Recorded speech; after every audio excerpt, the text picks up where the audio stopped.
Okay, so this story, it's real, like really real, and honestly, it still gives me chills every time I tell it. So, grab a blanket, turn on a light, and listen close, because this one is about a guy named Daniel Laplante. It starts in the late 80s in this quiet Massachusetts town, the kind of place where people still left their doors unlocked. Daniel was just a teenager, like me. But unlike most teens, Daniel wasn't okay. His childhood, dark, the kind you wouldn't wish on anyone. He was abused, neglected, isolated, and that darkness, it didn't stay inside, it grew. And here's where it gets seriously creepy. There were these two sisters, Annie and Jessica, just normal girls, school, friends, doing what teens do. Then one day, out of nowhere, Daniel calls them. Yeah, randomly. He said he got their number from school, started chatting up Annie. She agreed to meet him. She thought he sounded sweet.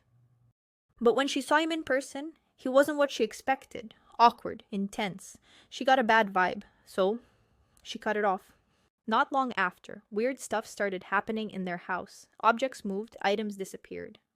Then, messages started showing up, on the walls, written in ketchup. I'm in your room, come find me. No joke. I know it sounds like a horror movie, but this actually happened.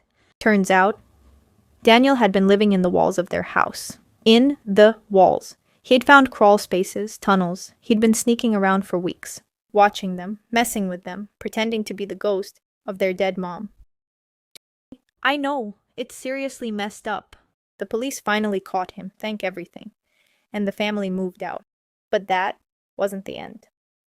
A year later, Daniel did something truly horrible, something I don't even want to describe in detail. He broke into a woman's home. Her name was Priscilla Gustafson, and he took her life, and the lives of her two small children. Heartbreaking, beyond tragic. Daniel was caught, arrested, sentenced, and even now, there are people still trying to figure out if he's changed.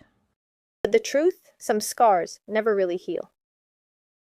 So yeah, this story isn't just creepy, it's a reminder. A real one, that people like Daniel Laplante, they exist.